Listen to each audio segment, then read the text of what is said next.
Alors vous devez reconnaître un graphisme connu, c'est So Sweet, non pas Zerland, mais So Sweet Rebels avec Isabelle Montserrat.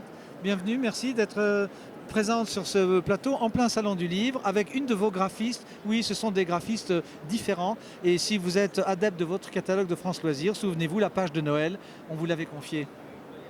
Bonjour Daniel, Oui. Ça me fait plaisir de te revoir pour la troisième fois. Oui, oui, oui. Fait.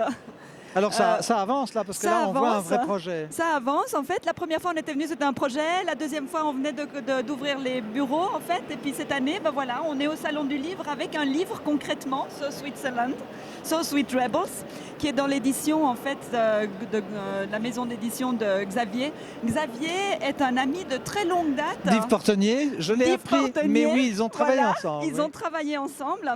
Yves Portenier, notre directeur artistique, il n'est pas là. On le salue parce qu'il est sur les routes. Hein, il est sur la route en ce moment. Et on a décidé de faire ce petit clin d'œil en fait à So Switzerland en disant So Sweet Rebels. Alors c'est un livre de coloriage qui va être pour les adultes et pour les enfants. Parce que comme on sait, colorier, c'est aussi un mandala, hein, c'est tout à fait zen. Alors on peut se mettre à dessiner, à colorier, à revisiter la Suisse hein, avec les yeux de l'équipe. Alors parlez-moi de l'équipe. Parlons de l'équipe. Voilà, alors Émilie qui est là avec nous, qui fait des illustrations et elle prépare déjà. Tu veux dire quelque chose, Émilie ? Ah, je crois qu'elle est concentrée. Elle est concentrée, là. Elle est concentrée. Elle a raison en plus de ça. Émilie, c'est une extraordinaire coloriste en fait. Elle adore les couleurs, elle aime les personnages, donc c'est aussi une portraitiste. Et là, on voit qu'elle nous dessine une Heidi moderne. Hein. Ah oui, avec les cheveux noirs et pas les cheveux blonds traditionnels. Voilà. Combien de personnes travaillent dans votre atelier? Vous êtes à Nyon hein? Alors, on est à Nyon. On a 4 personnes qui ont des déficiences intellectuelles. Une 5e qui nous rejoint début mai. Donc qu'on avait eu au départ et qui revient maintenant faire partie de l'équipe. On a des stagiaires en art graphique aussi qui viennent faire des stages de 5-6 mois. On a une apprentie qui est venue, qui est en train de terminer sa première année d'apprentissage, qui a un long parcours aussi parce qu'elle est passée par l'exil et voilà, elle est réfugiée politique en Suisse.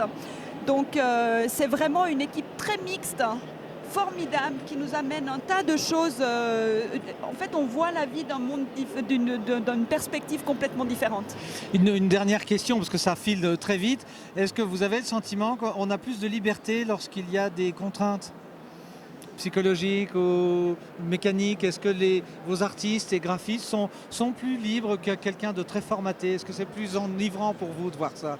Alors, il y a un aspect qui est extraordinaire, c'est que ce n'est pas nous qui allons diriger où vont les choses, c'est que c'est le processus de création qui dirige, qui s'auto-gère et qui va apporter en fait un résultat. Donc, on doit être toujours prêt à tout et toujours prêt à explorer des nouveaux sentiers. Mais du point de vue créatif, en fait, si on demande à un créatif de penser out of the box, alors là, on est vraiment... out of the box. C'est quand on sort, tu nous citais une fois l'exemple, c'est que quand on dessine quelque chose et quand on arrive dans la marge, en fait, que c'est là que se passent les choses. Oh, merci de rappeler ce beau souvenir.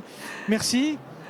Merci Isabelle. Daniel. Bon salon et bon coloriage et à très bientôt. Et puis je pense qu'on se retrouvera soit au salon, soit dans nos pages, parce que le livre est intéressant bien sûr. Et je pense qu'on devrait pouvoir le joindre à un vrai livre, comme on dit.